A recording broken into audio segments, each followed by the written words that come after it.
అందరికీ నమస్కారము. మనసిచ్చాను. ఐదవ భాగము. బాబోయ్! చంపేస్తాడా ఏంటి?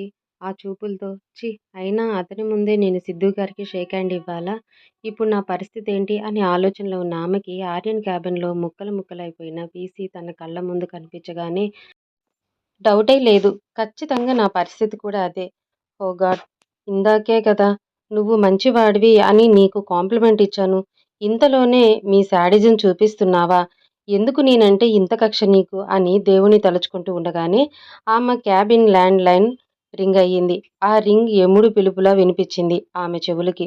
ఫోన్ లిఫ్ట్ చేయాలంటేనే చెయ్యి వణుకుతూ ఉంటే తన మొహాన పట్టిన చెమటని తుడుచుకొని గట్టిగా ఊపిరి పీల్చుకొని వదిలి కాల్ లిఫ్ట్ చేసింది. కమ్ టు మీటింగ్ రూమ్ అని ఒకే ఒక లైన్ చెప్పేసి కాల్ కట్ చేశాడు ఆర్య. అదేంటో చావడానికి తొందరగా రా అన్నట్టే వినిపించింది ఆమెకి.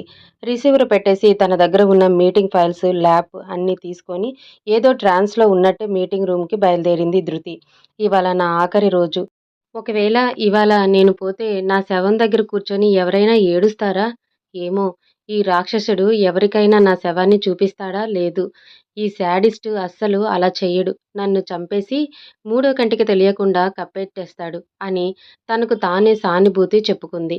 అప్పటికే ఆర్య మీటింగ్ రూమ్‌కి వెళ్ళటంతో అక్కడున్న స్టాఫ్ కూడా అందరూ ఆర్య కంటే ముందే వెళ్లి తమకు సంబంధించిన ఫైల్స్ అన్నీ కూడా చెక్ చేసుకుంటూ ఉన్నారు. సిద్ధు తన క్యాబిన్‌కి వెళ్ళిపోయాడు. ధృతి మాత్రం అడుగులో అడుగు వేసుకుంటూ ఏం జరుగుతుందో ఏంటో అన్న టెన్షన్‌తో మీటింగ్ రూమ్‌లోకి అడుగుపెట్టింది. ఆమె లోపలికి అడుగు పెట్టగానే ఆర్య చూపు మొదటిగా ఆమెను తాకింది.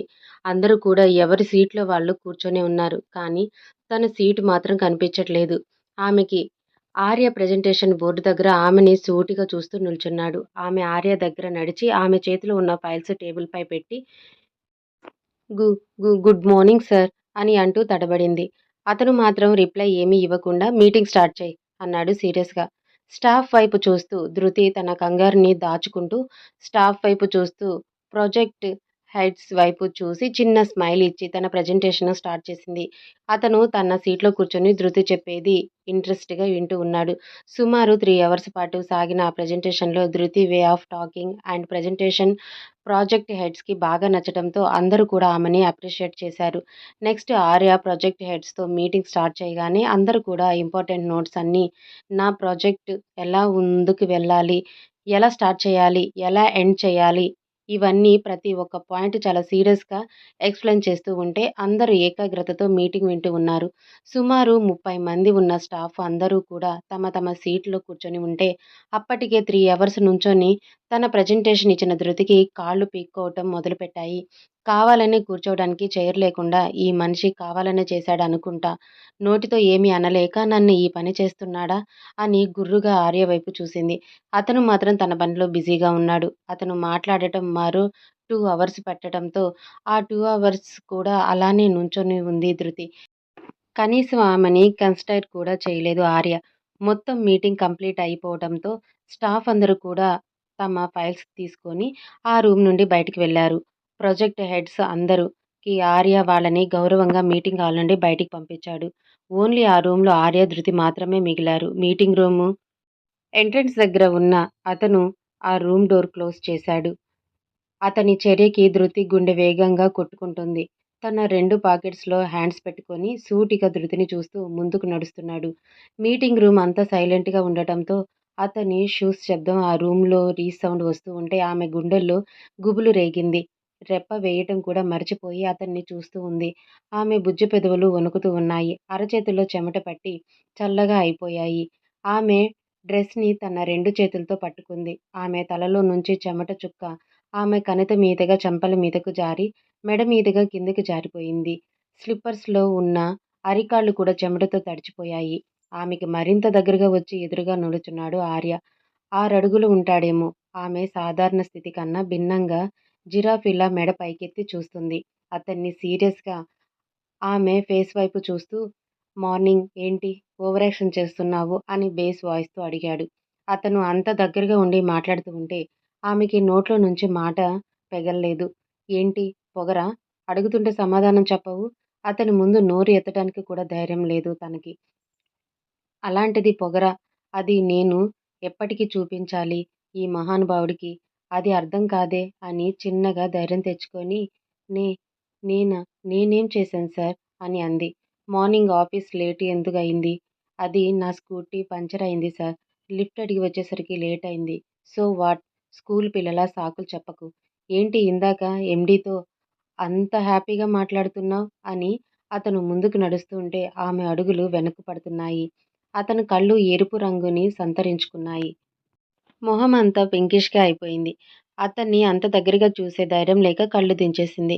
అతనికి దూరంగా వెళ్ళటానికి వెనక్కి అడుగులు వేసినా ఆమె వెనుక వాల్ ఉండటంతో దానికి అతుక్కుపోయింది.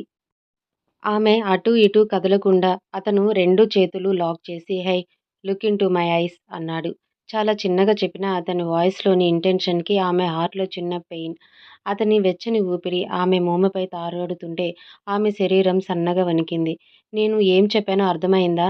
హ్మ్. అని తల మెల్లగా నిలువుగా ఆడించింది. Just do what I say. తన కనురెప్పలు మెల్లగా పైకెత్తి అతని వైపు చూసింది. ఆమె నుదుటిన చెమట్లు ఆమె మొహంపై అద్దిన ముత్యాల్లా తోచాయి అతనికి. అతని కళ్ళల్లో ఇంటెన్షన్ తట్టుకోలేక సారీ సార్. ఇంకెప్పుడూ ఆఫీస్‌కి లేటుగా రాను అని అంది బెరుకుగా. అతను మాత్రం ఆమెకి మరింత దగ్గరగా వచ్చాడు. ఆమె మోముని తన 2 చేతుల్లోకి తీసుకొని నుదుటిన ముద్దాడాడు. మెల్లగా కిందకి వంగి, ఆమె పెదవులు అందుకున్నాడు. అతని చర్యకి కళ్ళు పైకెత్తేయాలా తేలేసింది. కాసేపటికి ఊపిరాడక ఆమె గింజుకుంటుంటే మెల్లగా ఆమెను వదిలి ఆమె మొహం వైపే తీక్షణంగా చూశాడు. అతని మాయ నుండి బయటపడ్డ ఆమె, ఒక్కరోజు ఆఫీస్‌కి లేటుగా వస్తే ఇలా ముద్దు పెడతారా? అని అతని ఛాతీపై 2 చేతులతో పిడికిలి బిగించి కొడుతూ పెద్దగా అరిచింది. ఆమెకి 10 అడుగుల దూరంలో ఉన్న అతను ఆమె ప్రవర్తనకి వియర్ట్‌గా ఆమె వైపు చూశాడు. అసలు ఏమనుకుంటున్నారు మీరు? ఒక అమ్మాయిని తన ప్రమేయం లేకుండా, తనకి ఇష్టం లేకుండా ఇలా ముద్దు పెట్టుకుంటారా? మీరు పెద్ద చైర్మన్ అయితే ఎవరికంట గొప్ప? ఎంత మీ సెక్రటరీనైతే మాత్రం ఇలా నా పర్మిషన్ లేకుండా నన్ను టచ్ చేస్తారా? ఎంత ధైర్యం మీకు? అని కళ్ళు మూసుకొని మాట్లాడుతున్న ఆమె వైపు విచిత్రంగా చూస్తూ వాట్ దట్ హెల్ అన్నాడు గట్టిగా. అతని అరుపుకి ఈ లోకంలోకి వచ్చి కళ్ళు తెరిచి చూసింది. ఆమెకి దూరంగా నిల్చొని ఉన్న అతన్ని ఆశ్చర్యంగా చూస్తూ అక్కడికి ఎప్పుడు వెళ్లారు మీరు? అని అడిగింది అయోమయంగా. Are you mad? అన్నాడు సీరియస్‌గా. ఏం అర్థమవ్వలేదు ఆమెకి. ఇదంతా తన ఊహనా? అని తలుచుకోగానే ఏదో తెలియని ఫీలింగ్ ఆమెలో. ఇదేంటి? నేను ఇలా ఆలోచిస్తున్నాను అని టెన్షన్‌గా అక్కడి నుంచి ముందుకు కదిలింది.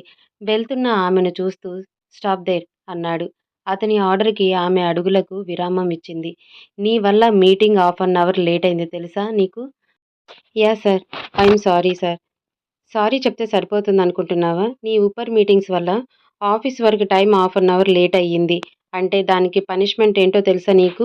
No sir. చెప్పండి అంది భయంగా. అయినా ఆఫీస్‌కి వచ్చాక డైరెక్ట్‌గా నా క్యాబిన్‌కి రావాలి. లేదా నా క్యాబిన్‌కి వెళ్ళాలి. నేను కాల్ చేసినప్పుడు లిఫ్ట్ చేయాలి. నేను చెప్పిన వర్క్ చెప్పినట్టు చేయాలి. కానీ నువ్వేమీ చేయకుండా నీ పర్సనల్ వర్క్స్‌కి ఆఫీస్ టైమ్ వాడుకుంటున్నావు. అసలు ఎండీతో ముచ్చట్లేంటి నీకు? Sorry sir. అవి ముచ్చట్లు కాదు. మరేంటి? క్లోజప్ యాడ్‌లో యాంకర్‌లాగా పళ్ళన్నీ బయటపెట్టి నవ్వుతూ, వాడితో షేక్ హ్యాండ్ ఇస్తూ మాట్లాడుతున్నావు గదా! దాన్నేమంటారు? ఉప్పర్ మీటింగ్ అనక ఇంకేమంటారు? అతను అంత ర్యాష్‌గా మాట్లాడుతూ ఉంటే ఆమె కళ్ళల్లో నీళ్లు సుడులు తిరిగాయి. అతని ముందు వీక్ అవ్వటం ఇష్టం లేక తనను తాను తమాయించుకొని, సార్ ఆఫీస్‌కి వస్తుంటే నా స్కూటీ పంక్చర్ అయింది. సిద్ధు సార్ లిఫ్ట్ ఇచ్చారు. కారు దిగ్గానే సార్‌కి థాంక్స్ చెప్పడం మర్చిపోయాను. ఆఫీస్‌లోకి ఎంటర్ అయ్యాక తర్వాత సిద్ధు సార్ కనిపించగానే థాంక్స్ చెప్పాను. అంతే సార్. అదేం ఊపర్ మీటింగ్ కాదు అని తన సమాధానం సూటిగా చెప్పగానే లుక్ ధృతి నువ్వు చెప్పే రీజన్స్ ఏవీ నేను వినదలుచుకోలేదు. నేను ఏదైనా ఒక్కసారే చెప్తాను. ఆఫీస్‌లోకి ఎంటర్ అయిన తర్వాత సీరియస్‌నెస్ మెయింటెనెన్స్ చెయ్యి. ఓన్లీ వర్క్‌పై దృష్టి పెట్టు. నీ ముచ్చట్లు ఏమన్నా ఉంటే ఆఫీస్ అవర్స్ తర్వాత ఆఫీస్ బయట పెట్టుకో. అర్థమైందా? అని సీరియస్‌గా అన్నాడు ఆర్య. యాహ్! ఓకే సార్ అంది ధృతి వణుకుతూ. అతని వాయిస్‌లోని బేస్‌కి దెన్ ఇప్పుడు నేను వెళ్ళి మీటింగ్‌కి నాతో పాటు నువ్వు కూడా రావాలి. ఇప్పుడేం మీటింగ్? అని అయోమయంగా అతని వైపు చూసింది. ఏంటి? అర్థం కాలేదా? మన ప్రాజెక్ట్ హెడ్స్ అందరికీ రెసిడెన్స్‌లో లంచ్‌కి ఇన్వైట్ చేశాను. వాళ్ళు ఇంకొక హాఫ్ అన్ అవర్‌లో అక్కడికి వస్తారు. సో, మనం అక్కడికి వెళ్ళాలి అని చెప్పి ఆమె సమాధానం కోసం చూడకుండానే తన క్యాబిన్‌కి వెళ్ళిపోయాడు. రాక్షసుడు. ఇప్పటివరకు నుంచొనే ఉన్నా కాళ్ళు పీక్కొస్తున్నాయి. ఆ మీటింగ్ వారి వారి నోరు నొప్పేస్తుంది. అసలే మార్నింగ్ మీటింగ్ ఉందని హడావిడిగా తినను కూడా తినకుండా బయటికి వచ్చేశా. లోపల ఆత్మారాముడు తెగ అరిచేస్తున్నాడు. ఇప్పుడేమో కనీసం 5 మినిట్స్ అన్నా గ్యాప్ ఇవ్వకుండా మళ్ళీ ఎక్కడికో వెళ్ళాలి అంటున్నాడు. ఈ మనిషికి అసలు హృదయమే లేదు. ఉన్నా అది రాయేమో ఛీఛీ! అని కాళ్ళు ఈడ్చుకుంటూ తన క్యాబిన్‌లోకి వెళ్ళి తన బ్యాగ్, మొబైల్ అన్నీ తీసుకొని పార్కింగ్ ఏరియాకి వెళ్ళింది. అప్పటికే ఆ మహానుభావుడు కారు సీట్‌లో దర్జాగా కూర్చొని ఉన్నాడు. ఏ టైంలో పుట్టాడో ఇంత ర్యాగ్‌గా అసలు అనుకోని కారు దగ్గరికి వెళ్ళి కారు బ్యాక్ సీట్‌లో